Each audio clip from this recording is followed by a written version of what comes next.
Bom dia, irmãos. Hoje eu vou dar prosseguimento, assim, digamos, num assunto até que o pastor Osias começou a falar sobre ele, né? Esse primeiro ponto, essa introdução que ele fez é muito importante porque um assunto ele tem uma referência, uma relação muito grande com a outra. Se a gente pegar um assunto desse simplesmente assim, pensar ele, tá, vai dar um entendimento, mas um entendimento muito maior dá quando a gente vê numa sequência mais lógica e vê esse assunto que ele está linkado ao outro, né? Eu estou falando isso só para dizer o quê? Que nesses assuntos, por exemplo, que a gente vai ler, que a gente vai, ou melhor, aprender a estudar, conhecer melhor, discutir aqui entre nós, né? Discutir no sentido bom da palavra aqui, é justamente essas 5 doutrinas bíblicas, né? Que todas elas têm a ver principalmente com a questão da graça.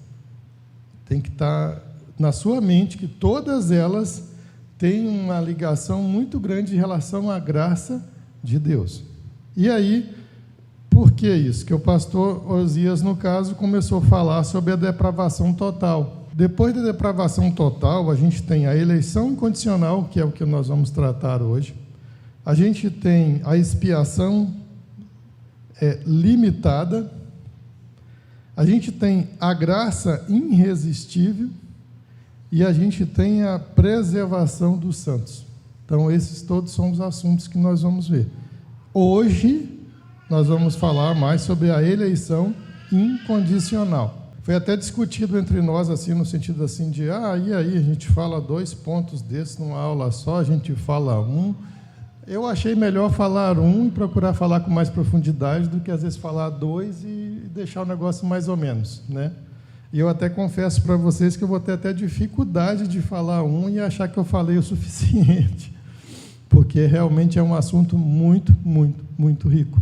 Eu convido aos irmãos para abrir no Romanos, capítulo 9, tá?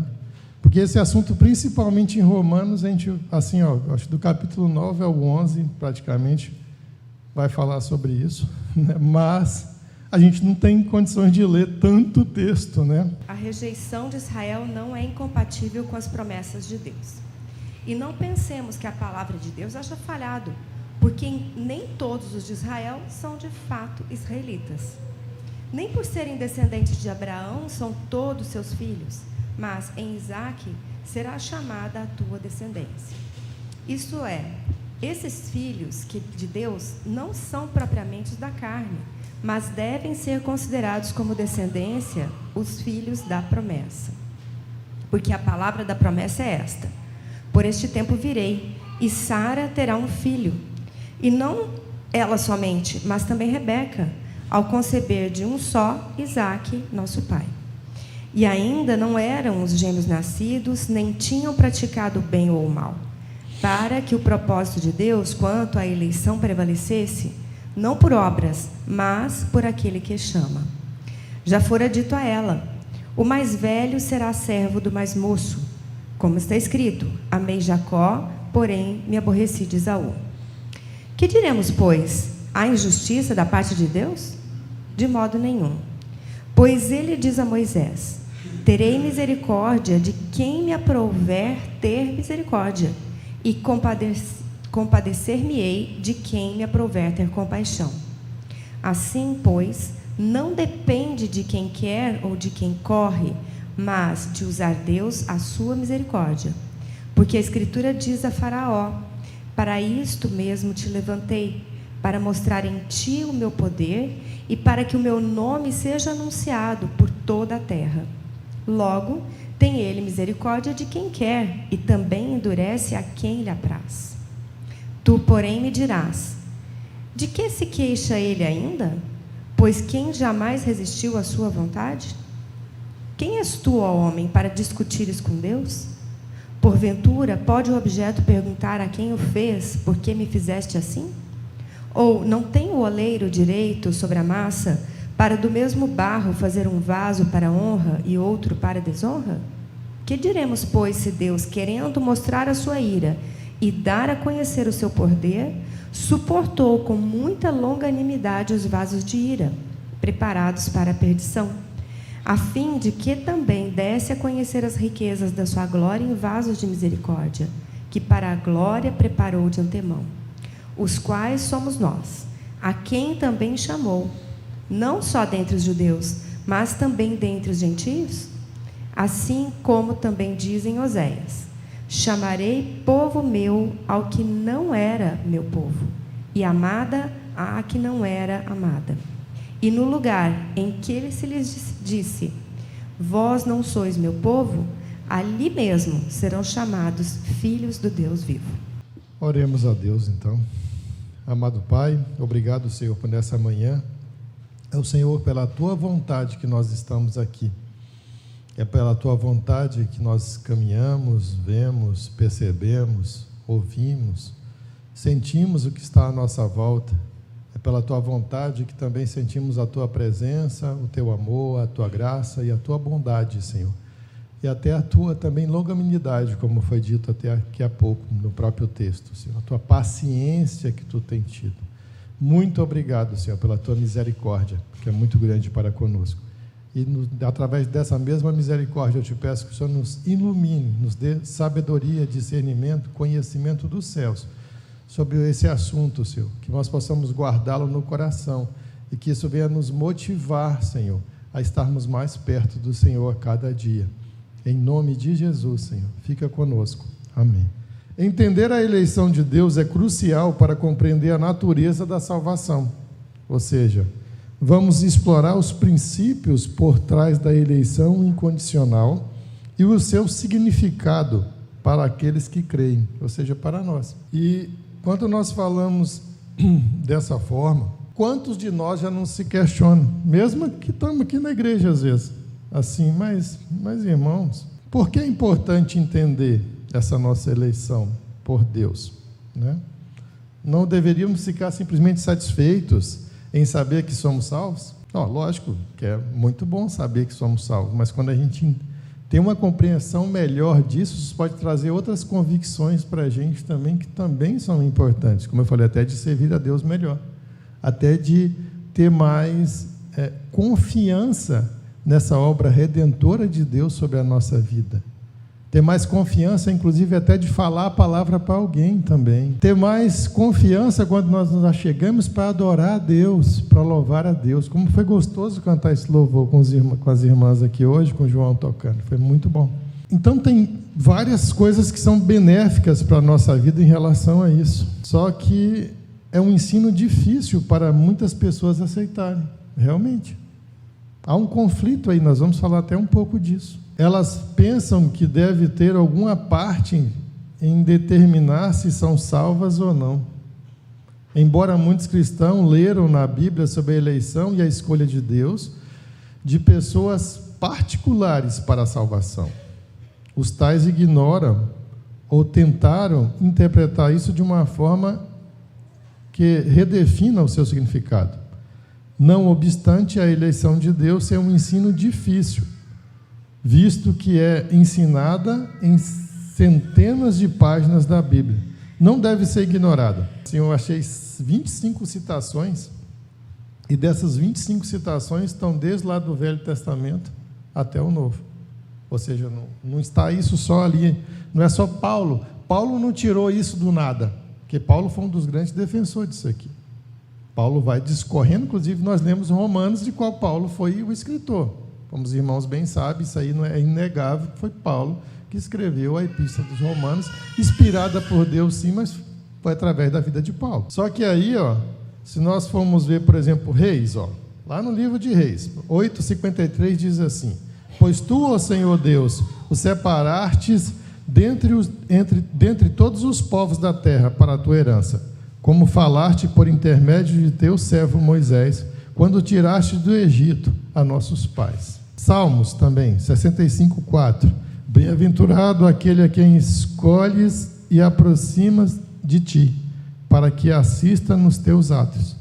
Ficarão satisfeitos com a bondade de tua casa, o teu santo templo. Então, são várias passagens. Então não é uma coisa assim que aparece em alguns lugares, mas em muitos lugares. A gente percebe aqui que, não obstante a eleição de Deus ser um ensino difícil, né, mas está ensinado em várias partes, eles não dão um entendimento correto de Deus com respeito à sua misericórdia, à sua graça, à sua onipotência e de seu plano eterno para a nossa salvação. Ou seja, ter um entendimento correto da eleição é determinante para se entender corretamente outras doutrinas relacionadas, tais como a natureza e a extensão do nosso pecado, a escravidão da nossa vontade, a graça de Deus na nossa salvação e a nossa apresentação do Evangelho aos perdidos. Então, realmente é algo importante, até para a gente até apresentar a outros, a gente reconhecer que isso é uma obra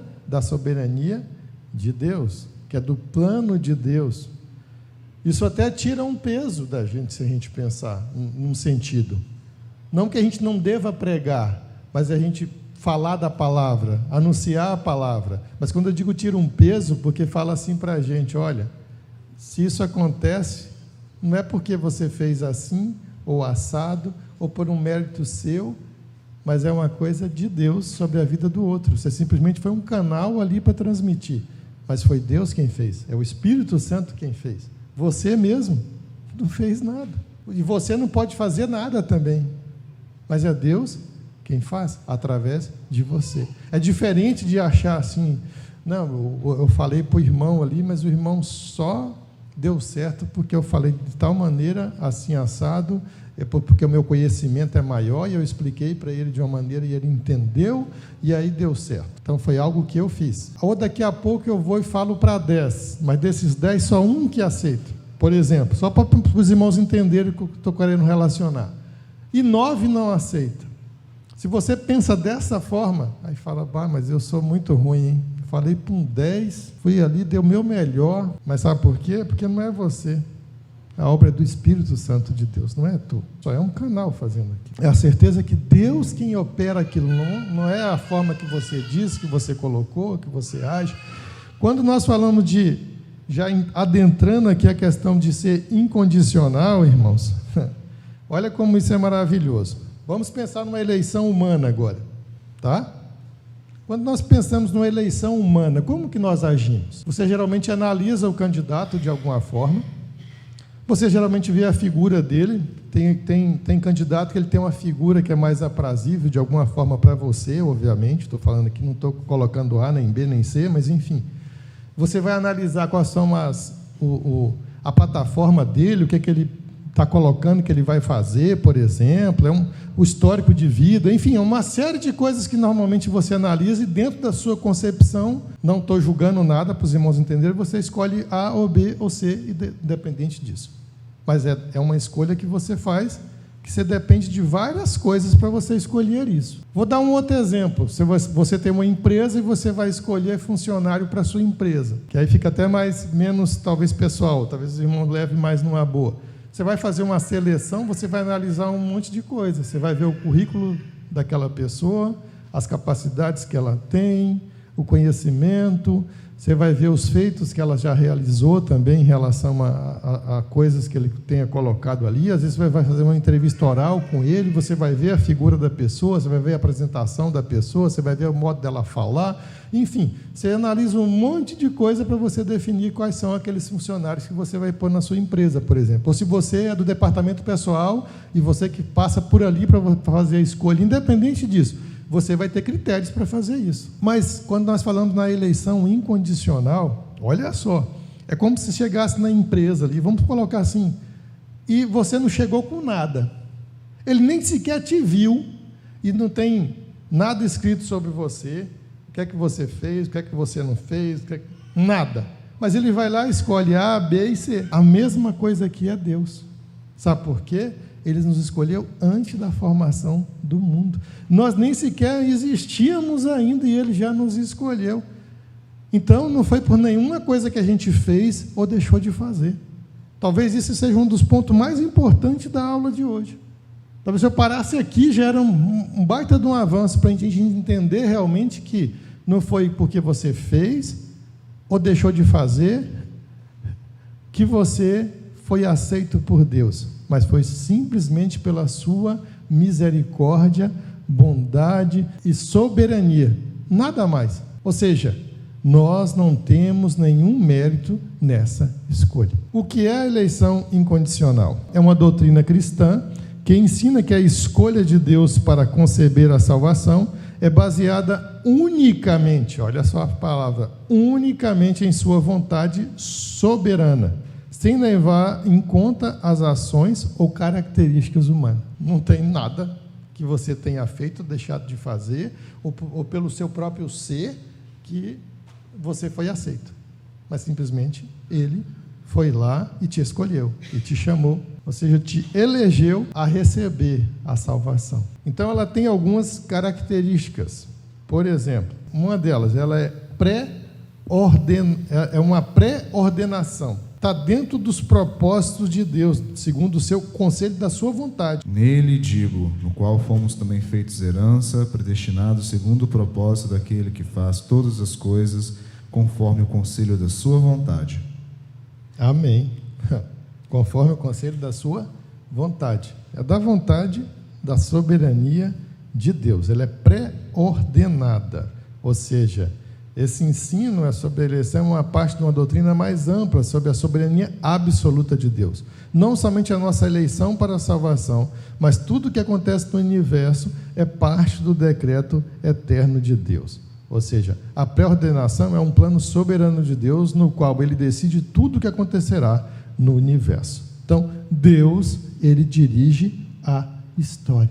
Vamos para outro exemplo bíblico. José do Egito, para mim, é um exemplo maravilhoso disso. Se a gente analisa, quando os irmãos dele venderam ele como escravo, na realidade ele estava cumprindo o plano de Deus. Porque se eles não tivessem feito isso, como que José ia parar lá no Egito? Como que Faraó ia conhecer de alguma forma, chegar até os ouvidos sobre José? O próprio fato do padeiro Mor e do copeiro Mor parar na cadeia foi vontade de Deus, porque foi através disso que ele estava lá também preso, e ele foi preso injusto, lembra disso, né? Que José não foi preso porque ele cometeu qualquer coisa, não, né? Uma acusação injusta, ele parou na cadeia. Olha só como é interessante, o copeiro Mor, ele retorna lá de novo para o rei, mas ele não fala nada, né? E aí 2 anos depois Deus faz com que o rei tenha aquele sonho, aconteça tudo aquilo, e aí o que acontece? Fala, tem um camarada lá na prisão lá que quando eu estava naquela situação lá, ele também, então manda chamar lá o camarada, né? Prepararam José, colocaram José lá perante Faraó, e o resto da história vocês já sabem muito bem. E tudo isso para quê? Para salvar a própria família dele, o próprio povo que estava ali escolhido. Porque quando houve aquela grande fome, eles só receberam a bênção de estarem ali, de receber o alimento do pão cotidiano e manterem a sua vida, porque quem estava ali como segundo homem naquela nação mais importante, aquele império naquela época, era quem? José, o seu irmão. Então, isso é plano de Deus. Muitas vezes a pessoa nem sequer entende. Mas o mais incrível disso, quando eu olho para essa história, era a convicção que José tinha, independente do que acontecia com ele, que Deus estava com ele em todo lugar, em toda situação. Você não vê José reclamando. A atitude dele é de uma convicção imensa. E aí, se a gente retroceder um pouco lá atrás, o que ele sonhava mesmo? Lá vem o sonhador, não é isso que falavam até dele? Os próprios irmãos, que ele falava dos seus sonhos, que eram sonhos de Deus sobre a vida dele, e até em título de gozação, os próprios irmãos falavam, lá vem o sonhador lá, está vindo lá o sonhador. Mas Deus é todo poderoso para cumprir, inclusive, os sonhos mais absurdos que possa parecer. Se está no propósito de Deus, Ele vai realizar, Ele vai fazer. Predestinação é uma parte da pré-ordenação também, porque é um fato de Deus para o destino eterno do homem, céu e inferno, é isso mesmo, só tem 2 caminhos. Não fala que tem ou um ou outro, ou é céu ou é inferno, né? Então Paulo fala dos mistérios de Deus fez por nós em Cristo. E aí eu vou citar aqui justamente agora Romanos 8, 29 e 30. Já vou ler aqui para a gente andar mais rápido. Portanto, os que de antemão conheceu, também o predestinou para serem conforme a imagem de seu Filho, a fim de que ele seja o primogênito entre muitos. E os que predestinou, a esse também chamou. E os que chamou, a esse também justificou. E aos que justificou, a esse também glorificou. Ou seja, o pré-conhecimento, pré-ciência de Deus sobre todos nós, significa que Ele nos amou de antemão. A escolha de nos amar foi dele, e Ele nos amou sem que nada tivéssemos feito para recebermos este amor. Pode falar, irmão Silas, ali.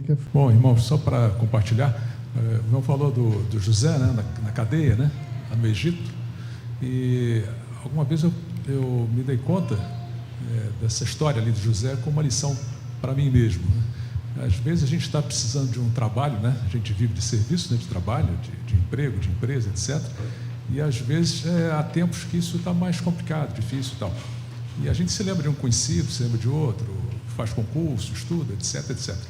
Mas me chamou a atenção, e outras vezes a gente fica calado, né? Me chamou a atenção na atitude de José, com toda a predestinação, era plano de Deus, sim, né? Que ele fosse preso, que depois ele veio o governador, etc., e fazer o que fez, tudo é plano do Senhor, já traçado antes. Mas isso não impediu que José lembrasse ao colega dele de cadeia, né? Ó, fala no meu nome lá, quando você estiver com o rei. Ó, eu sou amigo do fulano, lembra lá do meu nome, né? Fala lá com o teu chefe, se tem uma vaga lá para mim, né? Então, ou seja, no meu entendimento, mesmo sendo a ação de Deus, e é realmente absoluto, né?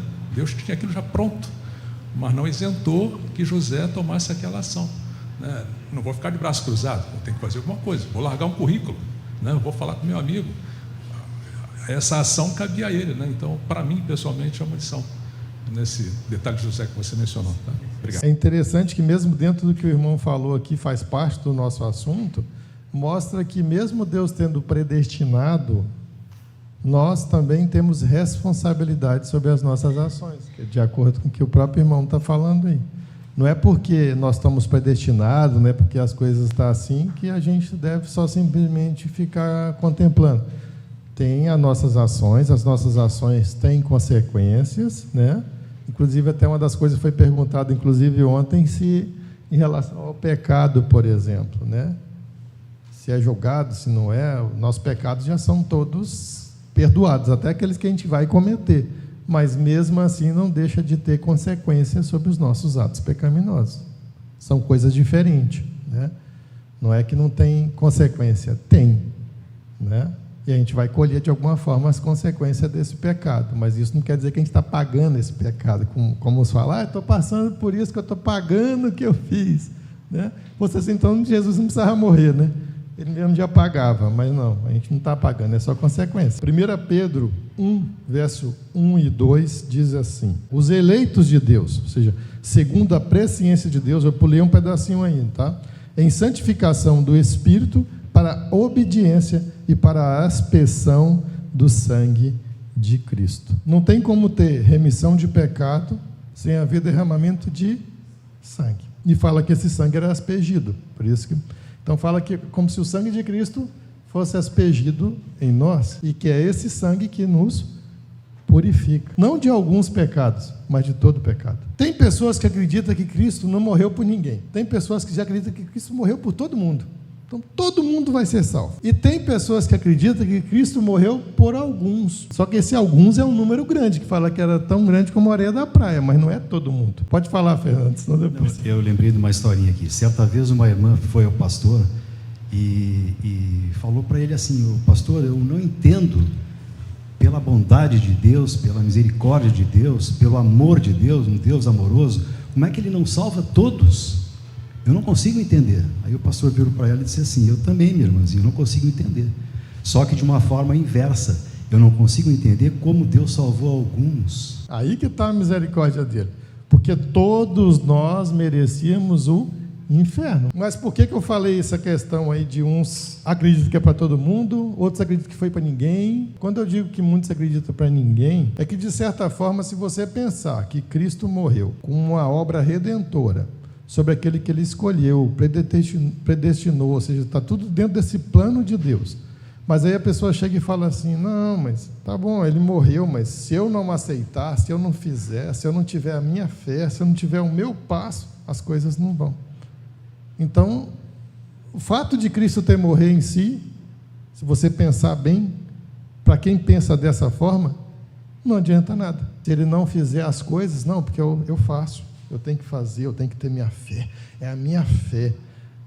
É o meu jeito de agir, é porque eu vou na igreja tantas vezes, é porque eu dou o dízimo, igual os fariseus lá, é porque eu oro. Meu irmão, misericórdia. Então não precisava Cristo ter morrido, não. É só fazer isso aí que está tudo certo.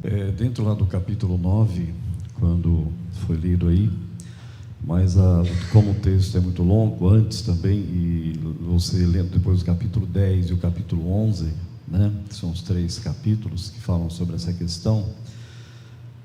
A questão da eleição, Paulo, é interessante que ele, dentro disso que você está falando, né? Biblicamente falando, Paulo vai explicar o seguinte, ele fala a respeito do vaso, né? Que Deus fez uns vasos para a honra e outros para a desonra, né? Dentro do que a gente está conversando, que você está compartilhando, é bom lembrar a questão do que o autor da carta aos Hebreus fala a respeito disso tudo, né?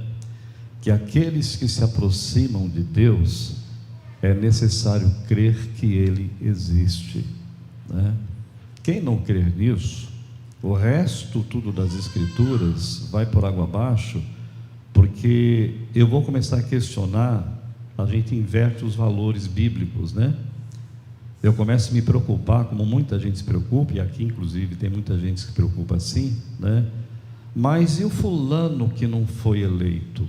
A pessoa se coloca no lugar de Deus, ela sabe que o outro não foi eleito, né?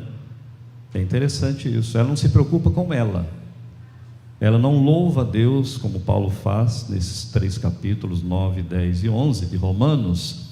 Ela não se preocupa dizendo o quê? Louva a Deus, glorifica o Senhor e vou servir ao Senhor, porque na sua misericórdia e graça o Senhor me escolheu. Amém. Mas aí depois a minha responsabilidade é pregar para aquele que eu estou dizendo que Deus não escolheu, né? Para que ela ouça a voz do bom pastor por seu intermédio, e se ela for eleita, o Espírito Santo vai dar a fé e ela vai crer, né? Muita gente até fala, né, livre-arbítrio, né? Livre-arbítrio nós não temos nem para aceitar, é bem isso, nem para negar a Deus. Você não tem nem para aceitar e nem para negar. O único que tiveram realmente livre-arbítrio foi Adão e Eva antes de pecarem. Depois que o pecado entrou, por isso que fala da depravação total, o homem não tem mais como escolher isso. Ou Deus escolheu por ele não tem como escolher.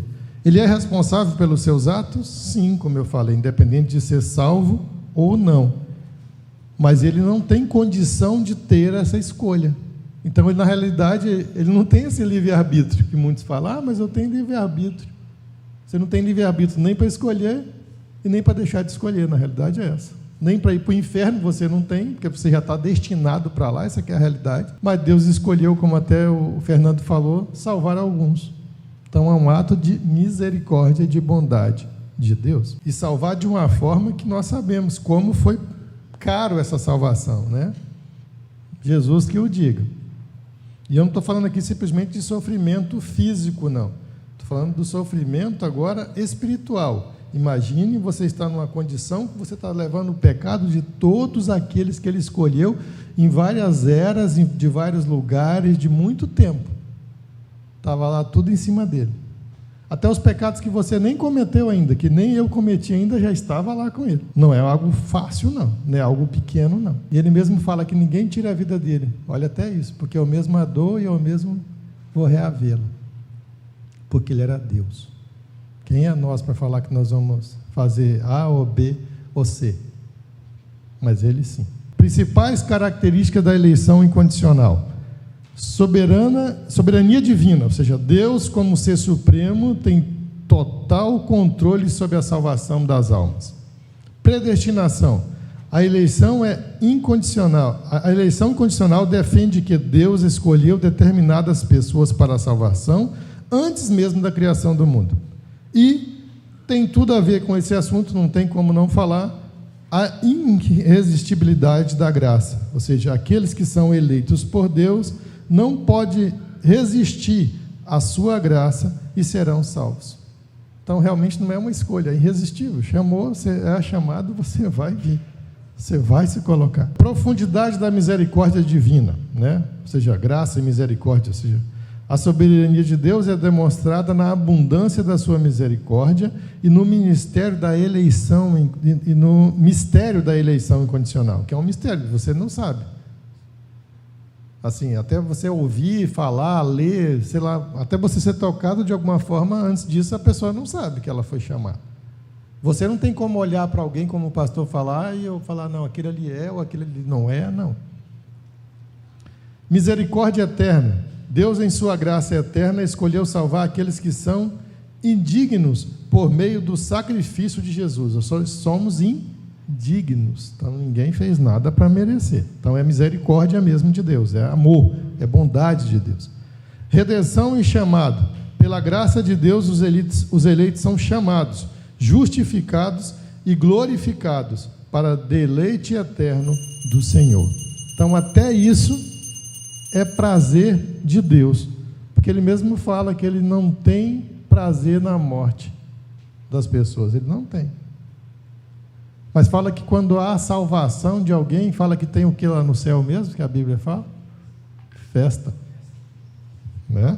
Então, aí é alegria, festa. Liberdade do homem, a origem e o desenvolvimento da doutrina. Então, a doutrina da eleição incondicional tem raiz nas escrituras bíblicas, como destaque para os ensinamentos do apóstolo Paulo. Ao longo da história, teólogos como Agostinho de Hipona falou muito sobre essa questão.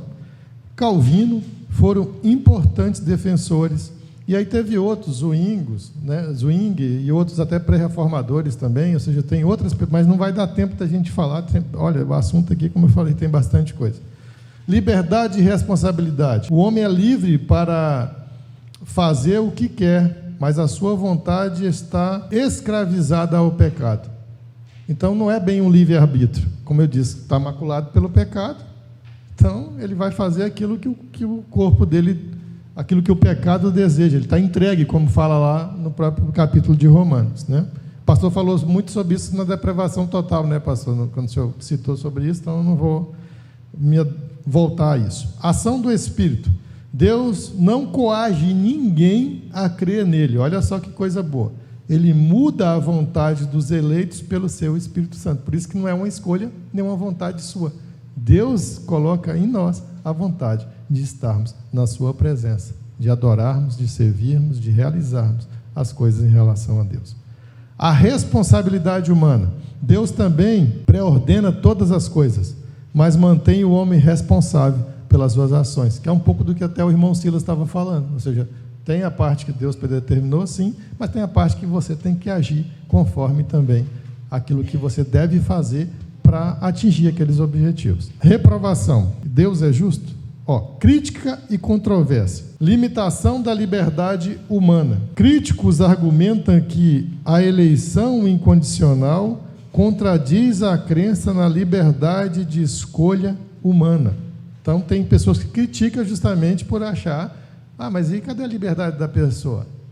Né? Como o pastor falou, cabe ao barro questionar o olheiro que está fazendo o vaso. Equidade e amor de Deus. Outra crítica comum é que a eleição incondicional parece contradizer a ideia de que Deus é amoroso. Já foi falado até isso aqui também. Justo para com todos. É a mesma coisa de falar, Deus é injusto. Você já parou para pensar isso? Quando você pensa assim, por que Deus não salva aquela pessoa ali? Deus é injusto. E quando eu estou dizendo aquela pessoa, pode ser até uma pessoa amada pela gente. Mas, na realidade, Deus não é injusto. Porque nós não fazemos nada para Deus fazer isso conosco. Não tem nenhum mérito nosso. De novo, é escolha de Deus. Reprovação e glorificação. Ou seja, reprovação. Deus decidiu eternamente não conceder sua misericórdia a alguns pecadores, mas puni-los com justiça por seus pecados. Então, isso aí está exercendo a justiça de Deus sobre os pecados. Ou seja, ele não fala que Deus é amor, sim, mas fala também que Ele é justiça, e aí? Então, não vai fazer justiça sobre ninguém. Eu falei, Cristo então morreu em vão? Glorificação divina. Ele é glorificado em sua santidade, poder e justiça, destruindo todos os ímpios que rejeitam a verdade e desobedecem os seus mandamentos. Então, novamente, é uma forma de Deus ser glorificado. Quando a gente lê Apocalipse, lá não fala que o sangue dos mártires clama por justiça, por exemplo? Então, num momento desse aqui, Deus é glorificado, está exercendo a sua justiça. Só como um exemplo. Mas em outras situações a gente vai ver Deus exercendo. Mostra na própria Bíblia, inclusive quando a gente olha o Antigo Testamento, que Deus às vezes usava até nações ímpias para punir Israel, não usou? E daqui a pouco usou de outras para punir essas próprias nações. Então, novamente, é Deus no controle de todas as coisas, exercendo a sua justiça. Não é algo que aconteceu por acaso. Benefícios duradouros, aplicação prática da eleição incondicional. Conforto espiritual. Olha aqui. A doutrina da eleição incondicional pode trazer conforto aos crentes, pois eles se sentem seguros na certeza da sua salvação. Então, isso deve trazer para a gente conforto espiritual. Busca pelo conhecimento de Deus.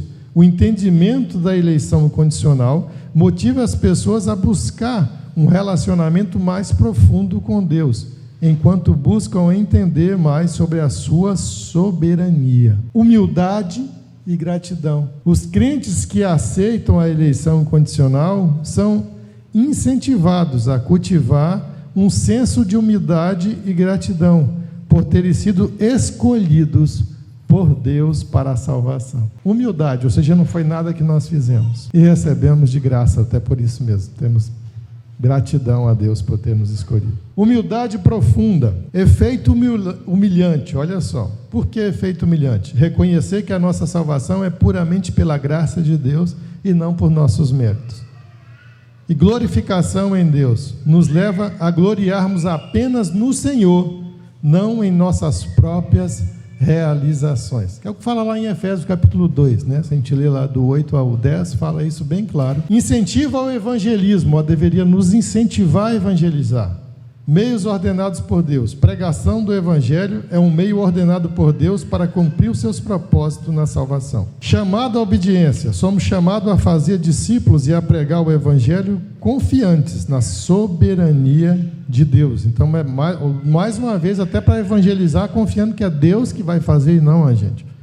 Esperança na eleição. A certeza da eleição nos capacita a testemunhar com ousadia, confiando que Deus chamará os seus eleitos. A eleição incondicional continua sendo um tema importante na teologia cristã, gerando discussões e reflexões profundas sobre a natureza de Deus, a salvação e a liberdade humana. Sua compreensão afeta a forma como vivemos nossa fé e nos relacionamos com Deus e com os nossos semelhantes. Então, é um tema realmente muito importante que afeta o nosso convívio, não somente o nosso relacionamento com Deus, mas o nosso relacionamento com o próximo. Então, eu agradeço os irmãos aí por me aturarem e entrego aqui para a superintendência.